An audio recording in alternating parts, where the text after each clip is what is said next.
हाँ, मैं आपके होस्ट और दोस्त, मैं हूँ मयूर जायसवाल। मैं हूं अश्विन शर्मा। आर्मी ग्रेट है, ये हम सब जानते हैं। हमारे पास गर्मी में एसी है, ठंडी में रज़ाई है, यही है। उनके पास ये सब नहीं है, फिर भी वो डटे रहते हैं। क्यों? क्योंकि उनकी आंखों में जुनून है और देश के लिए कुछ भी कर गुजरने का मादा है। वो मौत से नहीं डरते, मौत डरती है उनसे।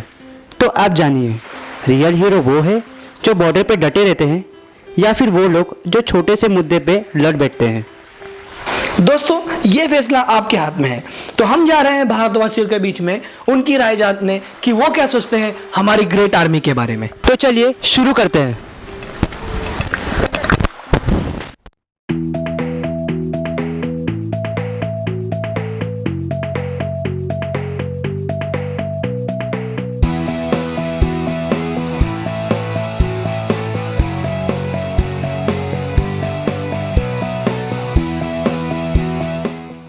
बॉर्डर पे जो इश्यूज होते हैं तो उसका एक सॉल्यूशन क्या है?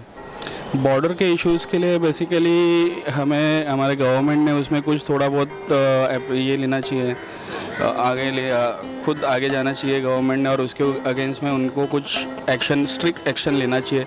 जैसे अभी सर्जिकल स्ट्राइक हुआ तो उनके अगेंस्ट में उन्होंने हमारे खिलाफ करीबन 7 या 8 बार रिटर्न उन्होंने फिर से स्ट्राइक उन्होंने अटैक्स किए, तो उनको वही जवाब से उनको रिप्लाई देना चाहिए। इसका एक समाधान ऐसा है कि जो टेररिस्ट लोग वहाँ बैठे हुए हैं उनको चारों तरफ से दबाव डालना चाहिए। इंडिया गवर्नमेंट को बाहर की कंट्रियों के साथ मिलके, जैसे यूएसए ने, अमेरिका ने अभी इनका साथ दिया है, तो यूएनओ में जाके इनको सबको इकट्ठे होना चाहिए और जितने टेररिस्ट हैं उनके ऊपर अंदर जाके कार्रवाई होनी चाहिए। क्यों हमारे देश में रोज रोज वो लोग फायर करते हैं, सीज फायर होता है, 4 इधर के मारते, 4 उधर के मारते, क्यों? ये सब टेररिस्टों की वजह से। We as an Indians are united, and we are united against any aggression which is against us, and for that we are with our army, and we should be together no matter who the aggressor is, who the opponent is, how mighty they are. We as a country are united irrespective of caste, creed, religion. We Indians, as our preamble says, so yes, we all are Indians and we are together unified against all the forces. सब देश एक होके ये सब solution पे सोचना चाहिए। और ये जो टेररिस्ट है, जो टेररिस्ट लोगों को जो हेल्प करते हैं, जो देश, ऐसे देशों को सबक सिखाना चाहिए। कुछ तो फर्म डिसीजन लेना चाहिए कि कुछ भी हो, आपको एक तो उनके साथ वॉर करना है, नहीं करना है। प्रॉक्सी वॉर करके कुछ फ़ायदा नहीं है। प्रॉक्सी वॉर से इकोनॉमी नहीं बढ़ रहा है आपका, या हम भी उसमें प्रॉफिट में नहीं है ना वो प्रॉफिट में।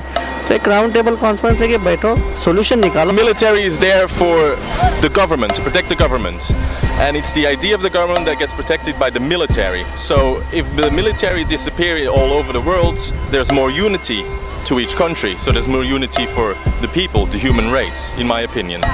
गवर्नमेंट को क्या करना चाहिए, हमारी आर्मी वालों को बढ़ावा देने के लिए और साथ ही साथ हमारे शहीदों को सपोर्ट करने के लिए। I think government is like very much providing our defense people with the facilities, but for the shaheeds and the martyrs of Indian Army, they should it should not be like this, like शहीद हो गया तो family को छोड़ दिया।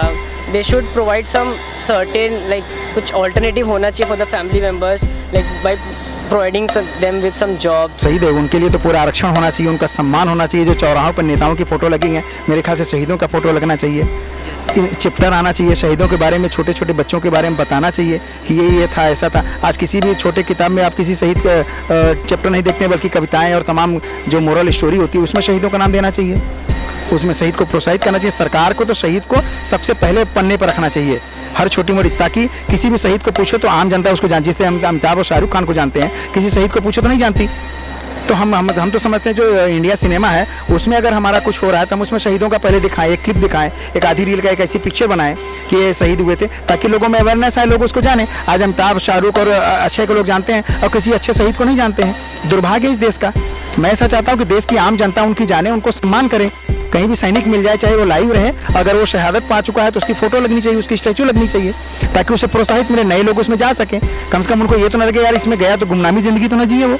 अगर वो नहीं भी रहे देश में तो कम से कम उनके माँ बाप, उनकी आने वाली पीढ़ी ये तो समझ सके कि ये इतिहास बना के गया। What I personally feel is that once somebody's bread and butter or food is established, he can take care of the nation and whatever. So I still feel that the army salary is not at par with the other departments and whatever. So the thing is that the government should raise the wages of the army, and they should have a system wherein this kind of shaheeds or matters we call them, they should be taken care of, and the government should give special incentives and see that the kid or the kith and kid of the shaheed or the jawan, whoever was expired, or the officer, they should be given jobs and they are taken care of properly. Full support दिया जाए, उनको आज़ादी दिया जाए army को, ताकि उन लोग रहे, और बाल बच्चे लोग को पूरा बेनिफिट देना चाहिए। जो भी हमारे सोल्जर्स जो सैनिक है शहीद हो रहे, तो उनको पूरा प्रॉपर उनको सब कुछ देना चाहिए, फैसिलिटी जितना हो सके उतना। लॉज ऑर्डिनेंसेस ऐसे पास होने चाहिए कि कहीं ना कहीं उनको प्रायोरिटी देके ही हम लॉज इनैक्ट करें। सपोज कहीं पे हम कोटा देते हैं तो caste based, region based, religion based reservation ना देके हम कुछ ऐसा करें कि जो भी आर्मी टियर वाली फैमिलीज हैं उनको कुछ स्पेशल प्रोविजंस मिलें, ताकि कुछ लोग और आगे आए और उनको भी सेवा करने में एक अलग सा जुनून हो। उस जुनून के लिए सरकार को कुछ ना कुछ आगे आके सहयोग देना चाहिए। हमारी आर्मी के लिए मैसेज क्या देना चाहोगे? हमारे आर्मी के लिए मैं ये मैसेज देना चाहता हूँ कि हमारी पूरी जनता, भारतवासी आपके पीछे है, आप डरने की कोई ज़रूरत नहीं है आर्मी को। संदेश है कि मेरे भाइयों लगे रहो, पूरी देश की जनता, छोटे से लेकर बड़ा तक, किसी भी राजनीतिक पार्टी से कोई मतलब नहीं है। मैं एक आम नागरिक हूँ, मेरी पूरी शुभकामना, मेरी पूरी भावना उनके साथ में है। आप हो तो हम हैं, आप नहीं हो तो शायद हम लोग अपना अस्तित्व खो देंगे। ये आर्मी से बढ़कर कुछ नहीं। आज अगर मैं यहाँ पर खड़ा हूँ तो आर्मी की वजह से हूँ। आज आप ही सोचिए, अगर पुलिस नहीं हो, आर्मी नहीं हो, तो हम यहाँ से, घर से हम बाहर नहीं निकल पाएंगे। आज के डेट में आर्मी है जो बॉर्डर में सेफगार्ड करता है पूरे कंट्री को। आज उनकी वजह से हम चैन की सांस ले पा रहे हैं, and I am very much thankful for Indian army. ये मैसेज है एक सोल्जर का हम सब के लिए। आज इस खत से तुम्हें ये बात बतानी है, तुम नहीं जानते मेरी क्या कहानी है। जब जब तुमने होलियाँ मनाई हैं, तब तब तुम्हारे लिए सरहद पर खड़ा एक सिपाही है, और यहाँ छोटी छोटी परेशानियों के चक्कर में हम एक दूसरे से लड़ जाते हैं। अरे तुम्हारी रक्षा करते करते न जाने हम जैसे कितनों के सर कट जाते हैं, और यहाँ तुम्हें कुछ ज़्यादा पाने की आस है। हम अपनों से दूर हैं पर हम अपनी माँ के पास हैं। पर यहाँ लोगों के सीने में बेईमानी है, फिर भी फक्र से कहते हैं कि हम हिंदुस्तानी हैं। लोग कहते हैं तुमने करोड़ों की आबादी पाई है, फिर भी हम पर क्यों ये अंधेरों की परछाई है। मत बदनाम करो इस देश को जहाँ गांधी ने गोलियां खाई है, उस भूमि को जिसे शहीदों ने अपने खून से सजाई है। इस देश के संस्कारों में बहुत गहराई है, जिसके बदौलत हमने ये आज़ादी पाई है। तो मत बदनाम करो इस आज़ादी को कुछ पल के आराम के लिए। जुटा दो सारे मेहनत को इस देश के नाम के लिए। तो याद रखना इतना कि बेईमानी से किसी ने कुछ नहीं पाया है, और भूल न जाना कि किसी ने अपना सर कटाकर हिंदुस्तान बनाया है, हिंदुस्तान बनाया है। जय हिंद, जय हिंद, जय हिंद, जय हिंद, जय हिंद, जय हिंद, जय हिंद।